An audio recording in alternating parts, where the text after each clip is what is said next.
Let's talk about critical dishonesty theory more, not just Christian nationalism, but all the ways they try to shut us up and lie to us and censor us and avoid the truth.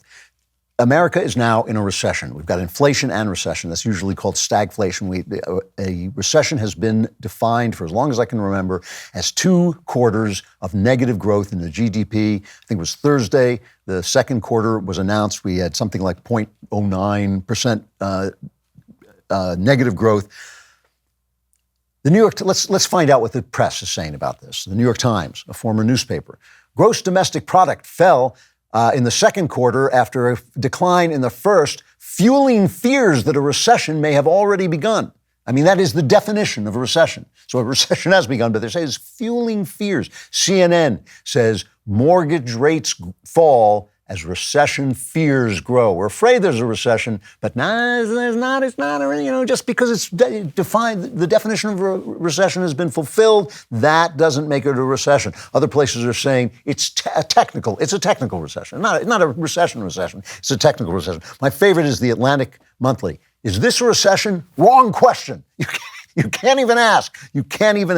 So what happened? What happened is that suddenly the White House has put out the word that the definition of recession has changed. Why? Because we're in a recession and they're in power. That's why it's changed. And the press, like the lying scum they are, just falls in line, except, of course, for our friend Peter Doocy. We love him. He went to the White House, asked White House lie person, Catherine Jean-Pierre, here's the definition of a recession. How come it's not a recession? Here's the exchange. If things are going so great, though, then why is it the White House officials are trying to redefine recession? No, we're not redefining recession. If we all understand a recession to be 2 consecutive quarters of negative GDP growth in a row, and then you have White House officials come up here to say, no, that's not what a recession is. It's something else. How is that not redefining recession? Because that's not the definition. That is not the definition. Brian Deese said in 2008, of course, economists have a technical definition, which is of a recession, which is 2 consecutive quarters of negative growth. I can tell you this. Yesterday he said 2 negative quarters of GDP growth is not the technical definition of a recession. It is what not. changed? It is not. Why did he say that it was? Is not. It's just not, Peter. Come on. Come on. Karine, give us some more answers. Tell us more, please. I don't have anything. I don't have anything. I don't have anything. I don't have anything. I don't have anything. I just don't have anything. I don't have anything. We don't have anything. I just don't have anything. Don't have anything. So I don't have anything. I don't have anything. I don't have anything. I don't have anything. I don't have anything. Just don't have anything. I just don't have anything. I don't have anything. Again, I don't have anything. I don't have anything. So I don't have anything. Don't have anything. I don't have anything. I just don't have anything. I don't have anything. I don't have anything. I don't have anything. I don't have anything.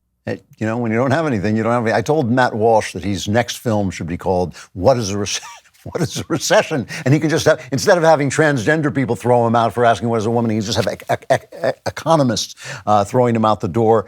When you have to lie this much, redefining words, man, woman, recession, whatever is getting in your way, just redefine it out of existence is one way you can lie. But when you are this much of a failure, when you have this administration, I don't want to belittle 9/11, but this is the worst disaster to hit this country since 9/11. They are bad at everything. The crime rate, the people dying of murders, the economy, the people losing their money, becoming meaningless, the inflation. It is just awful what's happening in this country. And it's all because they will not change their minds. They won't change their minds. We always compare the presidents to Jimmy Carter. Jimmy Carter used to change his mind when he found out everything he believed was wrong. He would actually change his mind. Not these guys. Obama set the tone. Never say you're wrong because you're never wrong. It's all about these great ideas. So you have to lie this much. You have to come up with different ways of lying because you don't want to repeat yourself, all right? Another way of lying is simply just ignoring all of the things that people want to hear about that are bothering people. An amazing Rasmussen poll came out just this week. It's what are voters concerned about, right? The people who consume news, what are they concerned about? Number 1, rising gas prices, 92% concerned. 2, inflation, rising gas prices, inflation. 2, 3, the economy, people very concerned, 89% concerned. 4, energy policy, 86% important. 5, violent crime, okay? That's the 5 things, the top 5 things that people are concerned about. Here are the things that the media, the legacy media, the corporate media are concerned about. 1, climate change. 2, the Ukraine war. 3, Capitol riot investigation. 4, COVID-19. 5, LGBTQ issues. The press is not covering the country the people live in. They're covering the country of their imagination. It's like, it really is, this is Dan Rather reporting from inside my own head.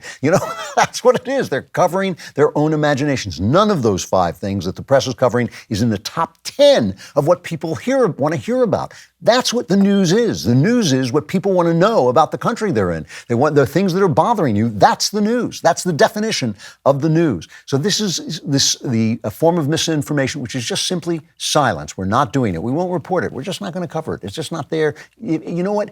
What we care about is important. You're too stupid to know it's important just because you're the people. No. We went to better schools. Look at these ties. We have these wonderful ties and suits. What we care about is important. Well, what if you say, you know what? We do care about it, and we're not going to listen to you anymore because we care about it. Then they silence you, right? Then they go on and find you on social media and they silence you. Remember, they own the press. They own the press and they own social media. And social media has been collaborating with the government during COVID. We now know that social media was on the phone to Google and all those places, basically telling them what they can and can't say. Now, our pals at Media Research Center, I love Media Research Center. It's a great site. Newsbusters is a great site. They have an organization called Censorship.org. And they are studying censorship on social media and how it works. They've done a big study about this. And what they did was they took the cases of censorship where an opinion was silenced. And then, and because this is what Twitter and all the rest of them are doing, they counted the number of people who did not receive that news, okay? Now here's Tim Graham. I know Tim, he's a great guy. He's Tim Graham explaining how that works. They had the number of instances of censorship, then they counted how many people were deprived of the news. Here's Tim. It's not just about the user, it's about the audience of this user or users who don't get this information or this opinion. It adds up to 170 some million people being denied these things. Some of them are just opinions. So for example, we've learned this over and over again. If you say there are 2 genders, right, or if you misgender somebody, you get shut down. We're seeing it now with abortion. You can't be pro-life without them trying to shut you down. Obviously, we've seen this for years with COVID when you tried to wonder about where the lab leak was. So it really is one of these cases. It's not about what they call disinformation. It's about opinions and reporting that they don't like, as you suggested, certainly. The reporting on the Hunter Biden laptop right before the election. They just decided to shut it down. And this is, some of us, if you're savvy enough to get beyond this stuff, maybe it doesn't affect you, but it has a big effect on people because it creates an atmosphere that you're alone. That's the whole idea of this, especially for young people. It's very powerful on young people. Young people are, of course, more attuned to social pressures. They're trying to find a place in the world, trying to find out who they are in the world, and the social pressures matter a lot. And if you feel that you're the only person who thinks, a man can't become a woman, that just doesn't happen. If you're the only person who thinks that, well, maybe you want to be quiet. And I've noticed this. I was talking to Knowles about this earlier today, that when you go and give speeches, especially you're talking to young people, and you say, look, it's ridiculous. A man can't become a woman. I mean, it's just insane. And in fact, when you take children, you always hate to make these Nazi comparisons because the left is always calling you a Nazi if you believe in the Constitution. I believe in the Constitution. What are you, a Nazi? But if the evil Nazi doctor Joseph Mengele went to Hitler and said, I've got this new idea. It's called gender-affirming surgery. Hitler would have said, no, that's evil. I don't want to be. I want to kill millions of people, but we don't want to be evil. That's too evil. I mean, this is insane stuff. And yet, if you think you're the only person who is saying that, you get a little nervous when somebody comes and says it out loud. And this is really happening because of that kind of censorship. On top of changing the names for things so that every discussion becomes meaningless, which is the point, silencing, not reporting on the stories that people are concerned about because they damn you because you're doing a bad job, and then basically silencing anybody who tries to get the information out. On top of all of that stuff, they flood the zone with this fake excitement about things that simply don't matter. the January 6th committee. You know, I don't talk much about the January 6th committee, except to say that I'm not talking about it. And the reason I'm not talking about it is I've said a million times now, if Trump has no defense, if the people who acted on January 6th, even though I thought that was really bad, if they have no defense, there's no information coming out. You're not getting information if nobody can defend you. If you're on trial for murder and only the prosecution gets to speak, that's not a trial. I would not report on that trial. I would not say this is legitimate information. If you can't cross-examine witnesses, if there's nobody there to present the other side of the story, no, there's no but after that sentence. You just don't report it. It's not real. Scott Adams had a good tweet where he was saying what we've learned from the January 6th committee. He says, 1, Trump attempted a planned insurrection. 2, okay, loosely planned. 3, okay, not planned, but he encouraged it. 4, okay, he didn't encourage it, but he didn't try to stop it. 5, okay, he did try to stop the violence, but he should have done more and sooner. You know, that's basically what we're getting from this, and it's like just people trying to cover their butts and all this stuff. So you think, well, then what is this? What is this? It's a show. It is a show. How do we know it's a show? Listen to the way the media talks about us. This is from a montage from Grabian, cut 3.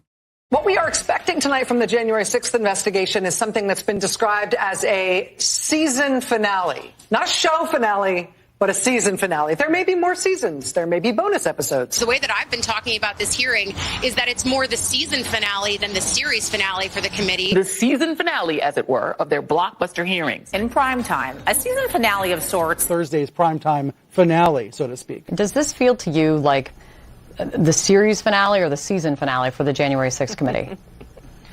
That's such a good way to put it. We thought this was the season finale. Everybody's like, come back for more. There is hunger. There is new information. These are incendiary revelations. Even the things we thought we knew. We're learning it's a multi-dimensional scandal, right? Shape the narrative, the end of season 1, as you're effectively doing, in a way that lets us know there may still be more to come and move towards that in the season 2 if necessary. You think these weasels are working for the Democrats? You think maybe somebody's put out a notice? My favorite one was the line, what an interesting way to put it.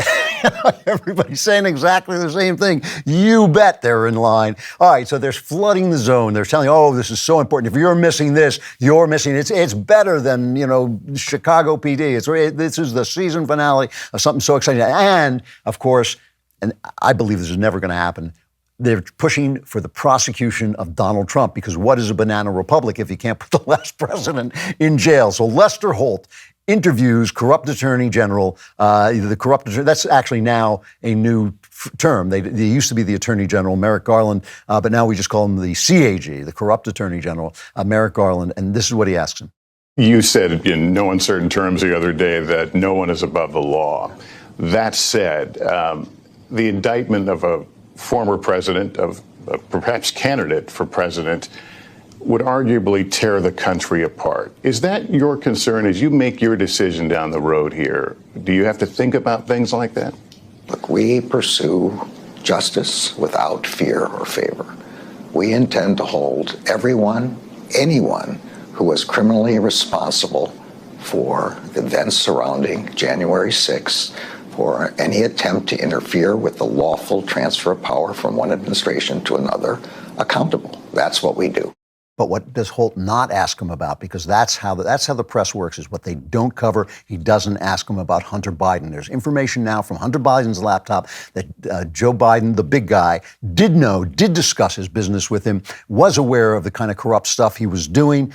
And, think about that. There's now also information. This comes from Catherine Herridge, a good investigative reporter, now at CBS, formerly at Fox, who has a letter from Senator Chuck Grassley to the FBI Director Christopher Wray saying, my office has received a significant number of protected communications from highly creditable whistleblowers. The information provided to my office involves concerns about the FBI's receipt and use of derogatory information relating to Hunter Biden and the FBI's false portrayal of acquired evidence as disinformation. They're making it hard to get the information and making it almost impossible for anybody to investigate the information. Some of the people involved, some of the agents involved with spreading the Russia collusion hoax against Trump are involved in this, apparently, and they're basically, the FBI is basically bearing information against the president's son. Remember, 51 former intelligence officers, including former CIA directors or acting directors John Brennan, Leon Panetta, General Michael Hayden, and John McLaughlin, said during the election that this was Russian misinformation, which it obviously now we know it was not. That's a huge story. The FBI is covering it up.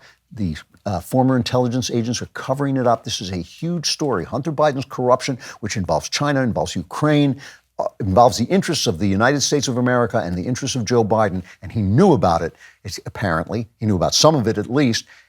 All of it's being covered up by our intelligence and our FBI people and the press. And this is the thing that's so different from the America of the 80s, 90s, even up to 2000, that the press would never have covered up a story, no matter how much they were in the can for a candidate or a party.